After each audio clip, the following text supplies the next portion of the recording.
تقبل الله منا ومنكم عيد مبارك علينا وعليكم. تقبل الله منا ومنكم عيد مبارك. السلام علیکم ورحمۃ اللہ وبرکاتہ. الحمدللہ رب العالمین والصلاة والسلام علی رسول النبی الکریم والعاقبۃ للمتقین. قال اللہ تعالیٰ فی القرآن المجید لئن شکرتم لازیدنکم ولئن کفرتم ان عذابی لشدید. محترم خواتین و حضرات، میں دل کی گہرائیوں سے امت مسلمہ کے سبھی بھائیوں، بہنوں، بیٹوں، بیٹیوں کو دل کی گہرائیوں سے عید الفطر کی مبارکباد دیتا ہوں. الحمدللہ عید الفطر خدا کی جانب سے ایک انعام ہے، جزا کے طور پر ہمیں عطا کی گئی ہے.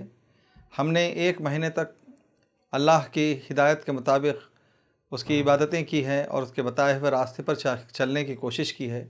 جن چیزوں سے اللہ تعالیٰ نے ہمیں منع کیا تھا، جائز ہونے کے باوجود ان چیزوں کو ہم نے اپنی تربیت اور تزکیے کے لیے اس کو چھوڑ دیا اور اپنے آپ کو تیار کیا.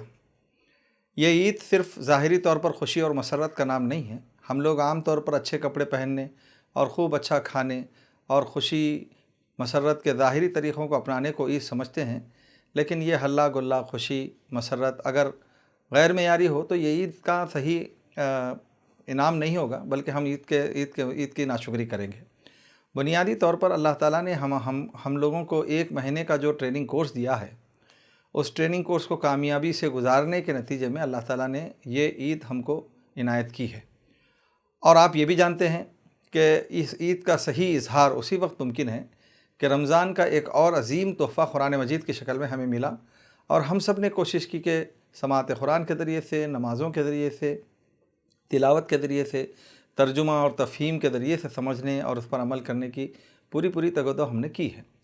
تو نیچرل بات ہے کہ جس چیز کے لیے ہمیں خدا کے ایک تحفے سے تیاری کا موقع ملا ہے، اس کے شکرانے کا اظہار یہی ہے کہ باقی کے 11 مہینوں میں ہم اسی قرآنی ہدایت کو، اللہ کے ربانی احکامات کو اپنی زندگی کے اندر جاری و ساری کریں. یہی اس کا سب سے اچھا اظہار تشکر ہوگا. اور اگر ہم قرآن جیسی عظیم نعمت کو اپنے پاس رکھنے کے بعد، رمضان جیسے عظیم مہینے کو اپنے پاس پانے کے بعد اگر اپنی تربیت کا سامان نہ کر سکیں تو اس سے بڑی محرومی کوئی اور نہیں ہوگی. یہ اللہ کا شکر ہے کہ اللہ نے ہمیں صحت و عافیت کے ساتھ اس پورے رمضان کو گزارنے کا موقع دیا، اور ہمیں دعا کرنی چاہیے کہ اللہ تعالیٰ ہمیں آئندہ بھی ایسے بہترین رمضان ہمیں عطا کرتے رہے تاکہ ہماری اپنی آخرت کا سامان ہو سکے. لیکن دوستو اور بھائیو، ایک بات میں ضرور کہنا چاہوں گا کہ اس وقت جب کہ ہم خوشی اور مسرت کے سامان اپنے لیے کر رہے ہیں، ایسے میں ہمارے بھائی غزہ میں اور فلسطین کے اس علاقے کے اندر بڑی مصیبت اور پریشانی اور آزمائش کی زندگی گزار رہے ہیں. اکثر تو اس میں شہید ہو چکے ہیں. لہٰذا ہمیں اس موقع پر اپنی عید کو سادگی اور متانت کے ساتھ گزارنا چاہیے، اور اس میں بہت زیادہ حدود سے آگے بڑھ کر خوشی مسرت کے نام پر ہلا گلا کرنا گویا ہم اپنے فلسطینی بھائیوں کو اپنی دعاؤں میں یاد نہیں رکھ رہے ہیں. میں امید کرتا ہوں کہ ہر خوشی کے لمحے میں اپنی آنکھ سے ٹپکنے والے آنسوؤں میں ان شہدائے فلسطین کے لیے ضرور جگہ رکھیں اور ان کے لیے دعائیں کریں. یہ بڑی ہمارے لیے آزمائش کی بات ہے کہ ہم سب دل میں تمنا رکھنے کے باوجود بھی اپنے فلسطینی بھائیوں کے لیے سوائے دعا کے کچھ نہیں کر رہے ہیں. اللہ سے دعا ہے کہ اللہ تعالیٰ اہل غزہ کو، اہل فلسطین کو اعلیٰ ترین جنت کی منزلوں میں ان کو جگہ دے، اور جو لوگ جد و جہد کر رہے ہیں اللہ تو اپنے غیبی مدد سے ان کی مدد فرما، آسانی فرما، اور امن اور چین اور سکون کے حالات ان کو عطا فرما، اور قبلہ اول کی باریابی اور اس کی آزادی کے لیے جدوجہد کرنے والوں کو دنیا اور آخرت کی کامیابی سے نوازتے.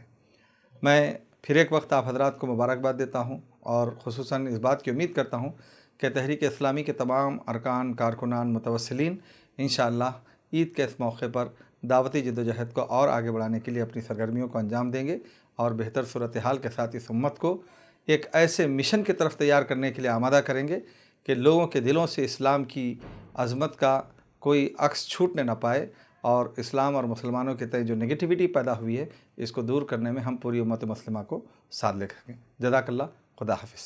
تقبل الله منا ومنكم عيد مبارك علينا وعليكم. تقبل الله منا ومنكم عيد مبارك.